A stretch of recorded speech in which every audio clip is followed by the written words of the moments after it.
Are you truly ready for a relationship? Are you sure you shouldn't just work on yourself for a little while more? I mean, dating apps aren't working really well these days. They have run clubs, but you don't really run. I mean, and even if you do, how high is the likelihood that you're actually going to find your wife on a Sunday morning running through Chicago? Not that high. And work is busy, and maybe you're divorced and you have kids to take care of. Life is very busy. When is the right time to start? I could give you a generic motivational quote of the time is now, but let's be objective. You've wasted already 40, 50, maybe 30 years of your life with the wrong women. Think about how much time you've wasted by not having the skill set of communicating effectively, by not disqualifying the wrong ones quickly enough. You could theoretically wait another 5 or 10 years. Let me maybe make an argument as to why you should wait 5 or 10 years.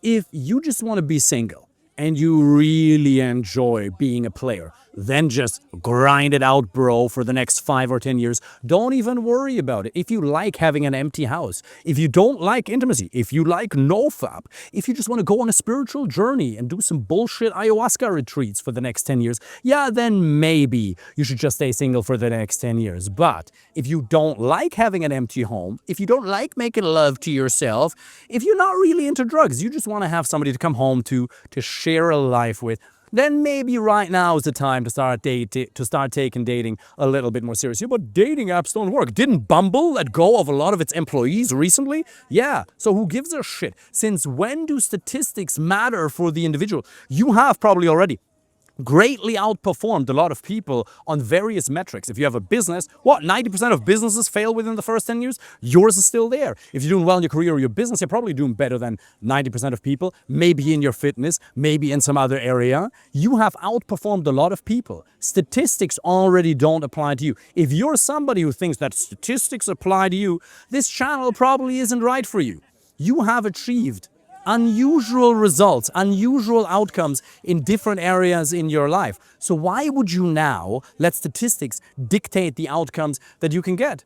Whenever there is a general sense of fear or uncertainty, that's where an amazing opportunity actually presents itself. Because when Bumble lets go of a lot of employees and most people are a little bit worried about dating apps, I'm going to talk about approaches in a minute because that's a total blue ocean in and of itself. But when people don't take dating apps serious, that's where you have a huge opportunity because you think you're competing with all the other men on dating apps. First of all, that's not true. You're really only competing with these, like this guy behind the camera, jacked, tall as shit, a jawline that you can cut glass with, but there's maybe 5 or 10% of them. And then you have those guys who actually have a good profile, which most of them really don't. So you're not competing with 80% of men. 80% of men on dating apps, you're not even competing with. The standard is so low. It has never been easier to stand out, be that on Instagram, be that with approaches, be that on dating apps. Again, if you're a kind, hardworking, loving, intelligent man who considers himself a good dude, it's never been easier because the standard is so low. Most people really suck at this. It takes such little effort to build a good profile, get 6 pictures, social proof, lifestyle, status enhancing elements, professional photography, write a bio that's not fully fucking retarded, that's somewhat coherent, in bullet points, don't seem like a weirdo, prompts, 2/3 fun and lighthearted, and 1/3 actually conveying your values. Yeah, you do want to pre-screen for values. If you think that political correctness is a disease, if you get what I'm saying, well, then you may want to communicate that on your profile. Because again, it's not just about being in a relationship for the sake of it, because that's going to end up in pain. Maybe you've believed the false dichotomy that I'm either going to be alone and miserable, or I'll be with the wrong person and I'll be miserable as well. Well, that's not true. There's always at least 3 options. And the third option is you can just find somebody that you're truly compatible with, but it's gonna require work.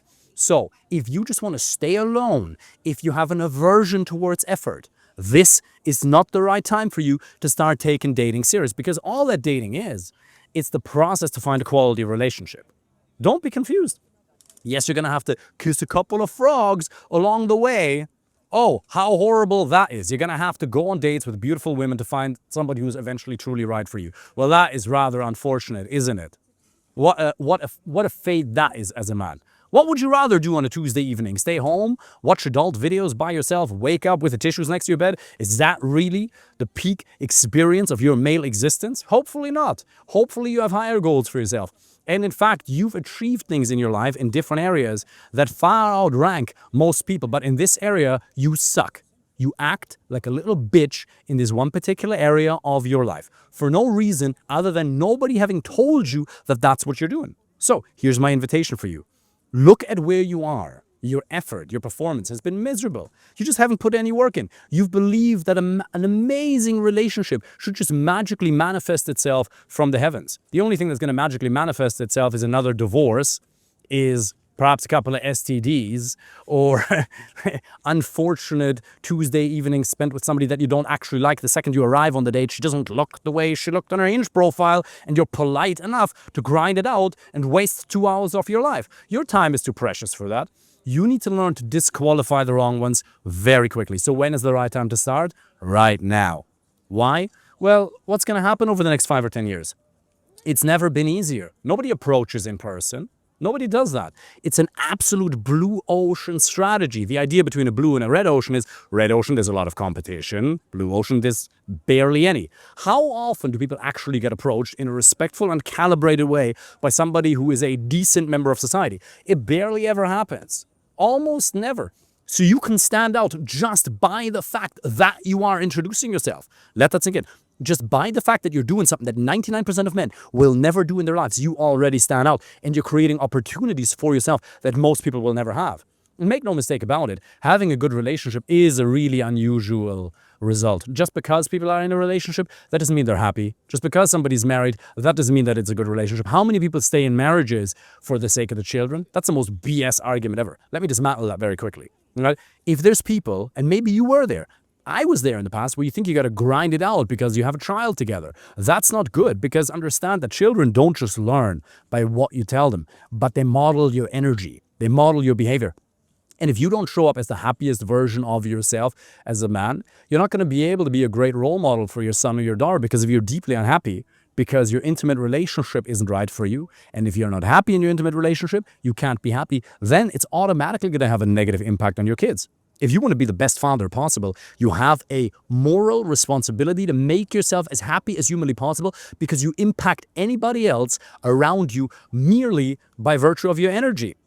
And if your needs aren't met because she doesn't really like you, you're not physically attracted to her, your personalities, your values aren't matching, then it's no good. So staying together for the sake of the children is nonsense. Very few men actually have a fulfilling relationship to a woman they're truly physically attracted to, somebody who has matching personalities, they're aligned on their values, and they can have intellectually challenging conversations. That is an unusual result. So if you don't want to put in any effort, stay single, right? Watch videos on the internet, hang out with your bros, keep going to strip clubs. Congratulations, what a miserable existence that's going to be.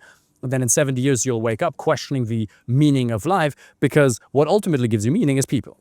Did you ever notice that when you're in the company of quality male friends or somebody you love, that you don't really question the meaning of life? It's the times you suffer most is when you're at home alone. And that's why I keep talking about the importance of quality male friends. If you don't have them around you on a weekly basis, you will suffer. Mark my words.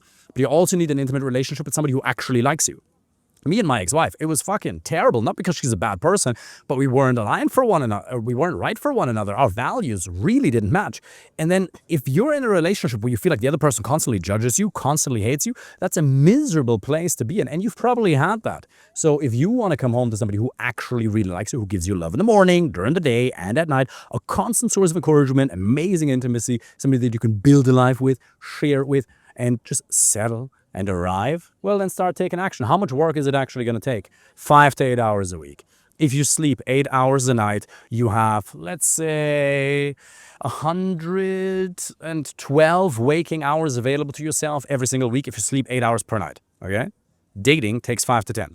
4 to 7, 4 to 8 or 9% of your waking time. If you're not willing to invest that, then you deserve to stay single. You deserve to keep suffering. It's going to require work, but not a lot. Very little. Dating apps, 10, 15 minutes a day, right? Couple approaches a week. You don't even have to approach if you really don't want to. I recommend you do, because you will grow in a way that 99% of men never will.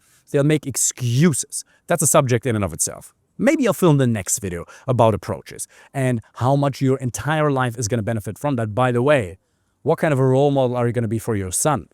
What are you really going to teach your son about dating if you can't even approach? if you're too much of a pussy to actually go and say hi because you haven't overcome your approach anxiety, because you haven't gone through a process of progressive desensitization. But you don't even have to do that. You theoretically just have to set up a good dating profile. I have a client of mine, business owner in New York. We changed 2 pictures on his Hinge and revamped it. And he went from 20 matches in 2 months to 100 matches in a week. Now, I'm not saying that this is exactly the result you're going to get, but with some strategic changes, you can get really quality dates. There's only 2 things you need to work on: getting more quality dates, actually making an educated choice, and then communicating effectively. Most people never make an educated choice. They stumble into a relationship based on what? Proximity, convenience, and chemistry. Did you notice that you can have a lot of chemistry with somebody who really isn't right for you? Yeah, then the intimacy is great, but you end up being judged, or maybe you have water bottles thrown at your head, or your car scratched, or a whole host of other second-order consequences that are going to make your life rather miserable. That's why you need to make an educated choice, which is what almost nobody does. So again, when is the time to start? Right now. If you have 5 to 10 hours a week, which you don't, I understand time is emotion, you have to make it. If you're willing to invest 5 to 10 hours a week for probably the most important area in your life, when it comes to happiness, then the time is right now. And by the way, if you think, oh, life's busy right now, we have this project at work, is it ever going to get less busy? Is it really ever going to get less busy? Yeah, it's September right now. After the holidays, we have a lot of shit going on at work. You sound like a bitch. Stop making excuses. In the end, you'll either have the result or you're going to have an excuse. Are you the type of man who makes excuses? Or are you the type of guy who does slightly unusual things? Because if you want to have unusual outcomes, you have to be willing to do slightly unusual things.